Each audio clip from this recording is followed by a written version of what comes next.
Hola, soy el profesor Guillermo Gutiérrez, del curso de literatura. Hoy día vamos a revisar las preguntas de la semana número 8 del ciclo 2017-2. La primera pregunta nos lleva de rondón hacia el tema inicial de hoy, que es el romanticismo español. Vamos a revisar algunas características del romanticismo español. Primero, que es un romanticismo tardío, empieza ya entrado el siglo XIX. Segundo, es un romanticismo que va a oponerse de alguna manera a la política represiva de Fernando VII a su retorno al trono, luego de las guerras napoleónicas. Este romanticismo español comparte con el romanticismo europeo varias características en común, sobre todo la tendencia hacia el sentimentalismo y hacia la revaloración de lo popular y la visión de la Edad Media como el tema más importante, ya que es una época legendaria, con fantasía. El autor clave de este romanticismo va a ser Gustavo Adolfo Domínguez Bastida, bueno, que firmaba sus obras como Gustavo Adolfo Bécquer. Vamos con esta primera pregunta entonces. ¿El romanticismo implica una ruptura con la tradición neoclásica? Eso es correcto. El neoclásico corresponde al siglo XVII. Aparece en Francia allí y se expande hasta el siglo XVIII, asociado a la Ilustración también en ese siglo XVIII. En el siglo XIX se hace un corte y el romanticismo se opone.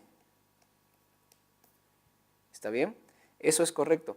Esto se aprecia cuando, veamos, ¿cuándo se aprecia? El positivismo y la subjetividad consolidan un sincretismo.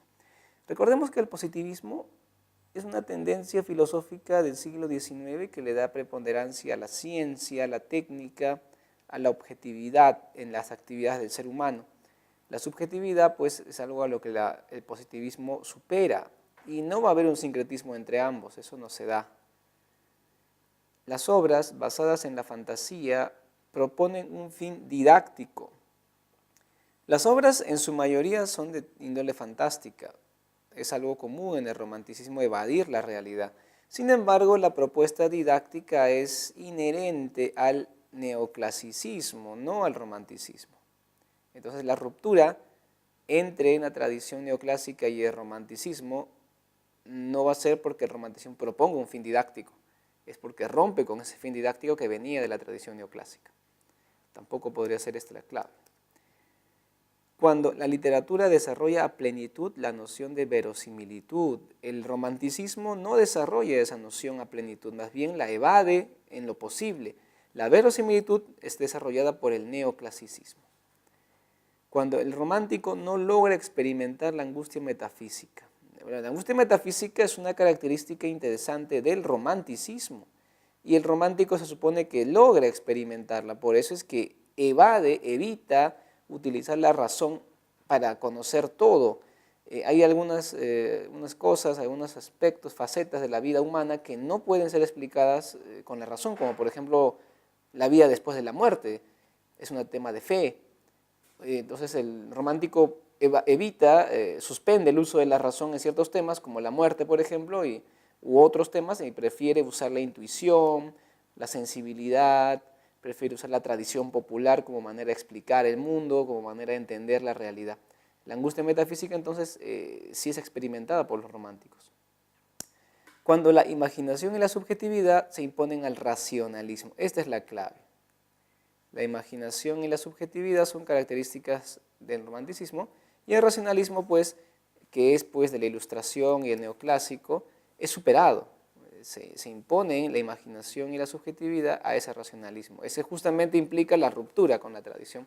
Ese caso, esa situación, implica la ruptura con la tradición neoclásica. Bien, tenemos ahora en esta segunda pregunta un poema de Bécquer. Recordemos que Bécquer escribe una serie de poemas que son publicados después de su muerte con el título de Rimas. Este Rimas es un libro de poesía, por lo tanto corresponde al género lírico. El tema principal es el amor idealizado.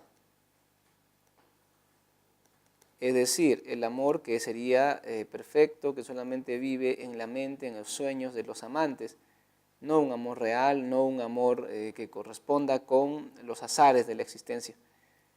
También otros temas derivados de él son el amor, pues, la vida triste sin amor, o el flechazo amoroso, el amor a primera vista. También encontramos la melancolía del recuerdo de un amor pasado que fue feliz. Y también la tendencia a que las pasiones no se lleguen a concretar. Vamos a revisar este rima 13 y vamos a responder marcando las afirmaciones correctas respecto a este poema. Rima 13. Tu pupila es azul, y cuando ríes, su claridad suave me recuerda el trémulo fulgor de la mañana que en el mar se refleja. Tu pupila es azul, y cuando lloras, las transparentes lágrimas en ellas se me figuran gotas de rocío sobre una violeta. Tu pupila es azul, y si en su fondo como un punto de luz irradia una idea, me parece en el cielo de la tarde una perdida estrella. Bien, revisemos. ¿Idealiza a la mujer amada? Sí, porque la mujer amada es comparada con elementos hermosos de la naturaleza, al menos su mirada. ¿Resalta la complejidad formal? Bueno, no encontramos abuso de hipérbaton ni exageraciones en las metáforas. Es una poesía sencilla en el aspecto formal. Y es breve también, estamos viendo. Recurre al uso del epíteto. Bueno, tendríamos que revisar transparentes lágrimas, trémulo fulgor. El fulgor va a ser parpadeante, digamos, va como un temblor. El fulgor es un brillo intermitente. Y la lágrima es transparente, pues porque la lágrima es una gota de agua, sale de los ojos, entonces no tiene un color determinado. Sería pues epítetos los dos. Encontramos aquí transparentes lágrimas. La lágrima es transparente, pues, sino de qué color va a ser. Y tenemos también el fulgor, el trémulo fulgor, tembloroso fulgor. El fulgor es una luz que parpadea intermitente, así que sí hay epíteto. Destaca por su larga extensión. Esta estrofa completa es el poema. Es un poema breve, así que la clave es C. Debemos recordar que los poemas de las rimas tienen la tendencia a ser breves. Acá encontramos más versos, este de la rima 3. ¿Cuál es el tema que se desprende? Vamos a hacer un análisis de contenido. Tal es la inspiración. Gigante voz que el caos ordena en el cerebro, y entre las sombras hace la luz aparecer. Bien, la inspiración implica lo que motiva a escribir un texto poético, gigante voz que el caos. Aquí se hace una descripción de cómo funciona la inspiración. Y bueno, aquí las consecuencias de que ella aparezca, es decir, que parezca un poema hermoso. O sea, se explica el procedimiento y luego se explica lo que ocurre. Si se aparece un poema, la luz sería ese poema, y la sombra sería la falta de ideas poéticas. Usan metáforas aquí. Vamos a ver qué claves. A ver, la aparición repentina del amor. Ese tema es un tema típico de rimas, pero aquí no aparece. El amor deslumbrante y platónico. Bueno, aquí el amor no es protagonista, sino la inspiración. La fuerza creadora del poeta. Claro, es de aquí cómo crea un poeta. Normalmente la fuerza creadora del poeta está asociada a una mujer hermosa. Esa es la inspiración del poeta, el motor del genio poético. Pero aquí está apareciendo también la descripción de cómo funciona esa fuerza creadora. La historia de una pasión frustrada. No aparece eso allí. Lo trágico, una pasión vedada. Tampoco aparece una pasión. Sería la C. Y es un tema típico de rimas, la referencia a cómo se inspira el poeta para hacer la poesía. Bien, debemos recordar también que aparte de las rimas, otra obra capital de Bécquer es Leyendas. Inclusive la primera vez que se publican estas obras, los deudos, las amistades de Bécquer, publican su obra como Rimas y Leyendas, haciendo una recopilación de sus poemas publicados en diversos medios como revistas, diarios, y también sus leyendas publicadas de la misma forma. Entonces encontramos un libro que tiene una mitad lírica y una mitad en épica. Las leyendas son narraciones.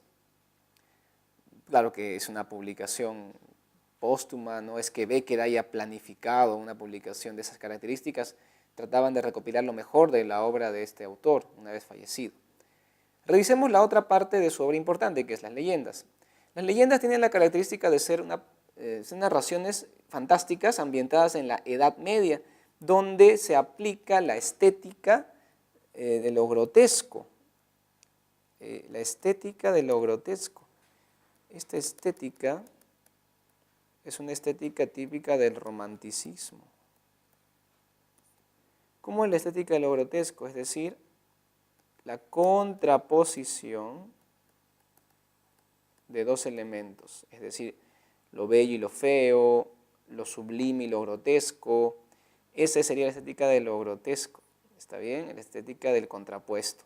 Por ejemplo, aparece en la historia de La Bella y la Bestia, ¿no es cierto? Una mujer muy bonita al lado de un ser, un hombre deforme o con rasgos bestiales. También podríamos hablar de esta famosa imagen que hace aparecer Víctor Hugo en Nuestra Señora de París, la Bella Esmeralda con Quasimodo. Esa idea la toma Becker y hace aparecer en las rimas, en las leyendas, Becker hace aparecer a la mujer más hermosa asociada con el demonio. O sea, lo más bonito que hay en el mundo, porque el romántico, en este caso Becker, aprecia a la mujer como el ser más perfecto, su belleza, asociado con lo más terrorífico que es el demonio, el diablo. Entonces la mujer hermosa en las historias hace que el hombre pierda su alma, de alguna u otra manera. Veamos este enunciado en el que se va a pedir resolver a partir de la Jorca de Oro, que es una famosa leyenda de Becker. Becker, en la Ajorca de Oro, hace referencia a la hermosura. Es decir, lo bello se vincula a lo, se trata de un aspecto de la estética romántica. Vamos a revisar, hermosura idealizada, es decir, lo bello se vincula a lo demoníaco. Podría ser una opción, vamos a dejarla ahí. Angelical, hermosura angelical, lo bello se vincula a lo ideal. Podría ser. Aunque angelical, bueno, es una belleza idealizada, ¿no? Sacralizada, hermosura sacralizada, lo bello se vincula a lo terrenal. No, lo bello siempre se vincula a algo más de lo terrenal. Diabólica y monstruoso también podría ser. Una hermosura grotesca y un vincula a lo cosmopolita, no, y no. Nos estamos quedando con tres opciones, vamos a verificar cuál es la que nos conviene. El romanticismo supuso una ruptura con la estética clásica, es decir, la grecolatina, que era el equilibrio, que asocia la belleza a lo sublime, mientras que los románticos exaltan por oposición lo grotesco o monstruoso. Entonces podría ser, hace referencia a la hermosura, podría ser diabólica, y es decir, que lo bello se vincula a lo monstruoso, porque eso es la contraposición. No podría ser la primera, hace referencia a la hermosura idealizada, porque no habría una contraposición allí, lo bello se vincula a lo demoníaco. Recordemos que tiene que ser una hermosura asociada con lo diabólico, no sublime, sino que esa belleza te va a llevar a la perdición, así que no va. Y tampoco puede ser angelical, porque es demoníaca la belleza de la mujer. Vamos con la D como clave. Entonces, la mujer en sí es hermosa, pero esa hermosura es demoníaca, diabólica, te va a llevar al infierno, y por eso es que es la estética de lo grotesco allí. No es que aparezca una mujer bella y aparezca el demonio aparte asociado a ella. La belleza de la mujer en sí es lo demoníaco en las leyendas de Becker. Él hace una versión de lo que propone Víctor Hugo cuando propone la estética de lo grotesco. Recordemos que Víctor Hugo es un autor clave del romanticismo francés. Bien, hemos llegado a la última parte de nuestro tema de literatura española y vamos a revisar ahora la generación del 27, uno de los temas más interesantes de la literatura española, ya que es una generación del siglo XX en la que hubo una gran cantidad de grandes poetas, sobre todo. Algunos de estos grandes poetas también cultivaron el género dramático, como es el caso del máximo exponente Federico García Lorca. Vamos a revisar estas últimas preguntas que son pues sobre la generación del 27, el vanguardismo español, que está vinculado a ellos, y sobre todo la obra de Federico García Lorca, enfocando sobre todo en su poemario Poeta en Nueva York y su tragedia Bodas de Sangre. Bien, tenemos aquí uno de verdadero y falso sobre la generación del 27. Sus integrantes se alejaron de la influencia ejercida por las vanguardias. Eso es falso. Más bien los integrantes de la generación del 27 son llamados también la generación vanguardista, ya que ellos están influenciados por el surrealismo francés y muchos de ellos están vinculados con la revista Ultra, una revista española que empezó a lanzar poemas que empiezan a llamar un ultraísmo, un ismo de vanguardia en España, porque estos poemas que se publicaban en la revista Ultra utilizaban metáforas muy complejas, y eso se tomó como un ismo de vanguardia inclusive. Manifestaron una actitud iconoclasta, es decir, de ruptura de los cánones, ruptura de lo que otros respetaban como lo sagrado anterior, en el sentido artístico, pues los modelos anteriores, rebelde, ¿sí?, y de militancia política. Sin descuidar la búsqueda estética, estos integrantes también son muy comprometidos políticamente.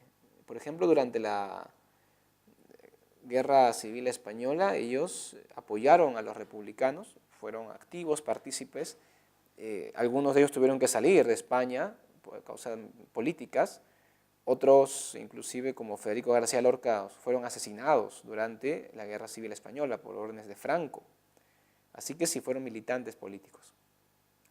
Se desarrolló a la par del movimiento ultraísta y su poesía es metafórica, por supuesto. La influencia del ultraísmo es notoria en varios de ellos y su poesía es muy metafórica. Claro que hay que añadir que a pesar de ser vanguardistas, esta generación recupera, revalora mucho y aprecia personalmente su tradición histórica, su tradición popular y su tradición de literatura del siglo de oro o el romanticismo. También sus autores neoclásicos. Son una generación muy completa ya que son vanguardistas, pero recuperan su tradición literaria. Son estéticos, pero también buscan la lucha política en su obra. El nombre surge en homenaje al tricentenario del nacimiento de Góngora. Eso también. Bueno, eso podría ser verdad, pero hay un problema. Podemos marcar a la apurada aquí, pero no fue el nacimiento, fue la muerte de Góngora. Góngora había muerto en 1627 y en 1927 Ignacio Sánchez Mejía, un activista cultural, catedrático, también torero, polifacético, integrante de la generación, un líder de la generación, mayor que ellos, que murió joven, fue quien los va a convocar a una reunión académica en Sevilla en el 1927 para hacerle homenaje en honor a Góngora por el tricentenario de su muerte.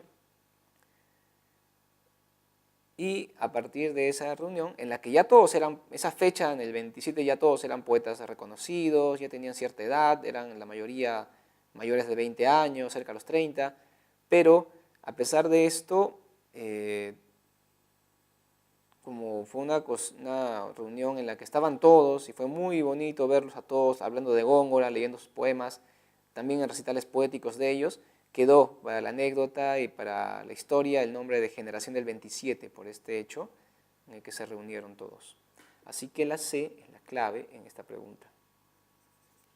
Bien, vamos a revisar ahora un poema de Poeta en Nueva York, este importante poemario de Federico García Lorca.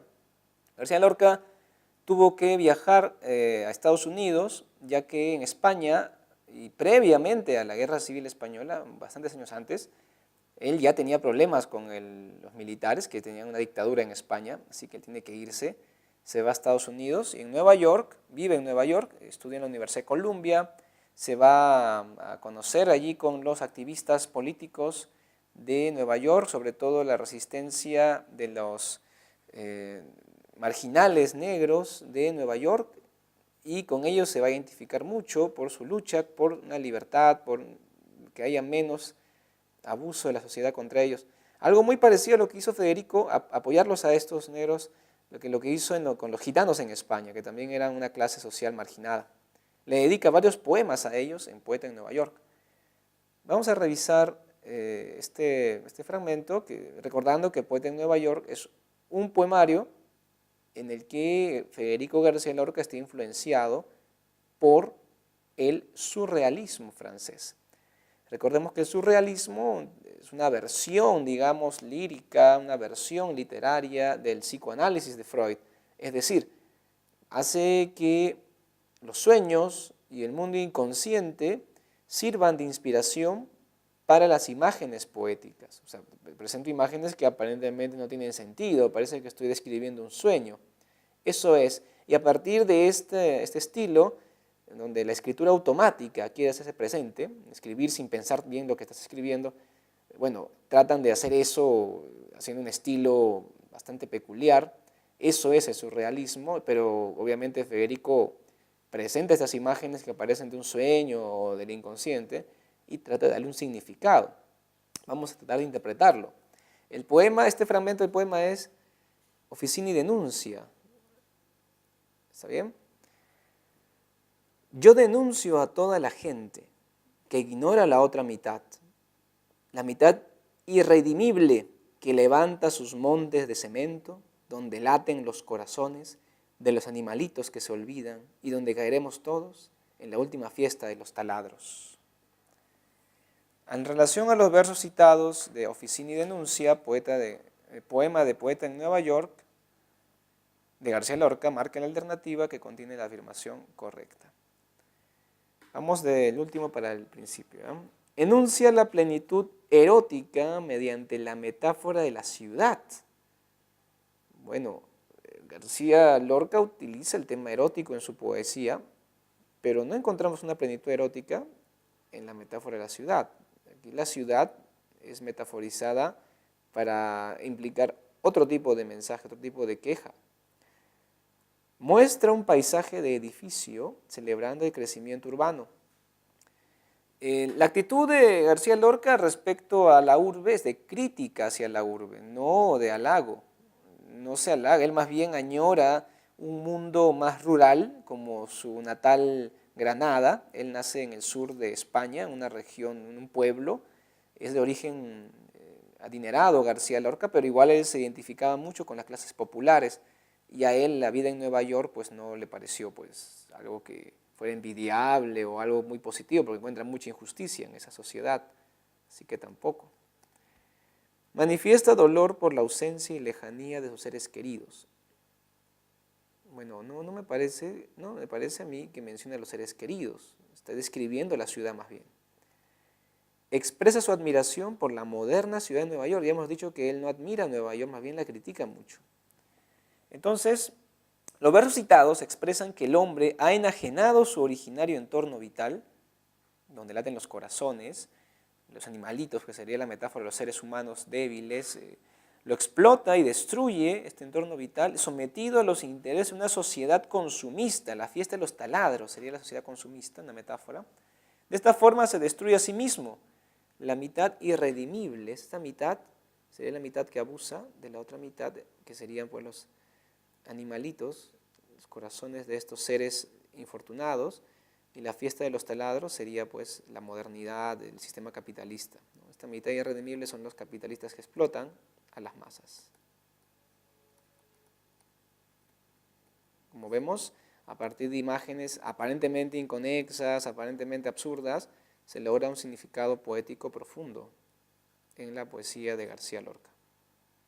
Bien, con respecto al teatro de García Lorca, el conflicto dramático está basado en personajes. Recordemos que el teatro de García Lorca tiene algunas características. Por ejemplo, tiene tendencia realista. Es un teatro que procura ser verosímil.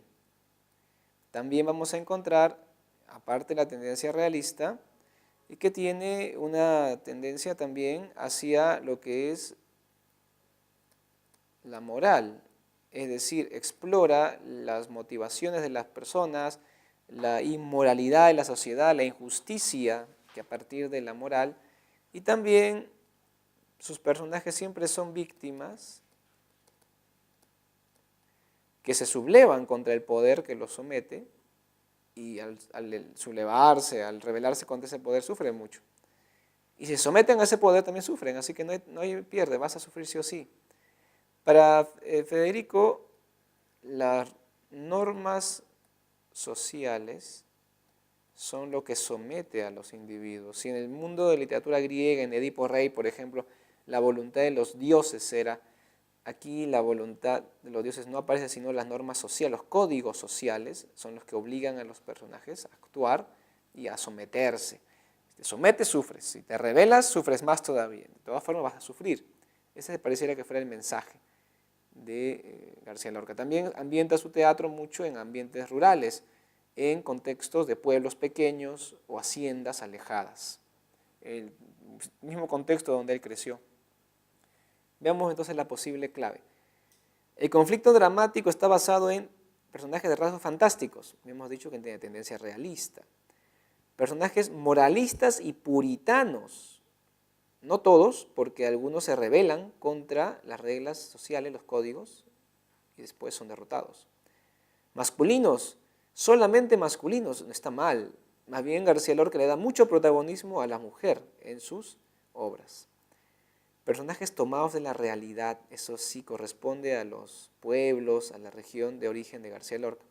Sencillos, no siempre, predecibles, casi nunca tampoco. La clave es dedo.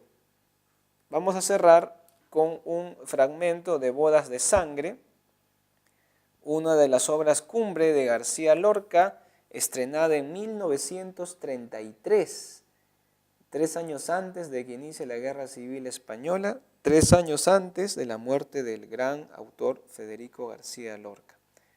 Recordemos que esta obra se basa en un triángulo amoroso, donde la novia, que no tiene nombre propio, solamente sabemos que es la novia, está enamorada de Leonardo. Leonardo tiene 25 años, la novia tiene 24 y el novio tiene 22 años. Entonces aparece el famoso triángulo, el triángulo amoroso. Finalmente Leonardo y el novio se matarán peleando por el amor de la novia. La madre del novio quedará desconsolada porque ya desde el principio de la obra sabemos que ella teme que su hijo muera igual que el padre y que el hermano mayor de él, peleando con cuchillo contra un integrante de la familia Félix. Y Leonardo es un Félix. En el momento más emotivo de la obra, Leonardo y la novia han fugado después del matrimonio entre ella y el novio. Han escapado y conversan en la cabaña donde se han escondido en el bosque. En ese momento se da el siguiente diálogo. ¿Y qué manos me calzaron las espuelas? Estas manos, que son tuyas, pero que al verte quisieran quebrar las ramas azules y el murmullo de tus venas. Te quiero, aparta, que si matarte pudiera, te pondría una mortaja con los filos de violetas. ¡Ay, qué lamento, qué fuego me sube por la cabeza! A partir del fragmento citado del acto tercero de Bodas de Sangre de Federico García Lorca, marque la afirmación correcta. Vamos del final al principio. La novia planifica su fuga con Leonardo antes de celebrar la boda. No. La boda se da y luego de la boda fugan. En la persecución, la novia pronostica su muerte y la de Leonardo. En ese fragmento no aparece ello y tampoco se da. No se da este aspecto y no es algo que aparezca en el fragmento que estamos leyendo. No podremos interpretar. Se están quejando de las circunstancias, de las emociones que los han llevado a esta situación de haber fugado. Los amantes, tras asesinar al novio, son perseguidos por el pueblo. No, el novio va a llegar recién y va a matarse a cuchillazos con Leonardo. La novia reprocha a Leonardo el haberla raptado, pues ama al novio. Sí, le reprocha el haberla raptado, está ahí muy bien, pero no ama al novio. Luego ella va a decir, te quiero, aparta, dice ahí, ¿no es cierto? Y luego va a decir que la lleve de pueblo en pueblo, exhibiéndola, no le importa porque ella lo ama y ella va a ser capaz de todo por él. O sea, inclusive dice, vámonos juntos cuando llega el novio, pero finalmente ella se queda en la cabaña, ve cómo pelean y se matan por ella, y él se va solo, digamos, para ir más allá. Entonces, solamente lo dijo, pero no lo cumplió. Entonces, tenemos a una mujer en este caso la novia, quejándose por haber sido raptada, pero no porque ame al novio, sino porque teme lo que podría pasar, aunque en el fondo muestra una decisión de la pasión que la arrastra a ella, como el caballo desbocado, hacia continuar esta fuga con el novio, perdón, con Leonardo, sino que el novio llega y los encuentra y se da la pelea fatal. Leonardo representa para la novia un amor pasional que la arrastra. Eso es totalmente verdad y se nota en el fragmento. Le dice que le quiere 2 veces, pero luego lo empuja alejándolo de él. Nos damos allí cuenta que si quisiera matarlo, ¿no es cierto? Qué lamento, pero después va a decirle que lo ama, no se ha escapado con él, entonces es un amor pasional que finalmente lleva a la muerte de Leonardo y el novio. Como claves A. Muy bien, alumnos. Así hemos llegado al final de esta semana número 8, que es la última de las semanas que hemos estado revisando sobre literatura española. A partir de la otra clase cambiaremos de tema hacia literatura hispanoamericana y luego nos enfocaremos en el tema más importante de todo nuestro curso, literatura peruana. Hasta esa situación estaremos todavía continuando con las clases y por ahora me despido de esta semana número 8 del ciclo 2017-2. Espero sus comentarios, preguntas, consultas en el muro del grupo de Face. Entonces será hasta la semana 9. Nos vemos.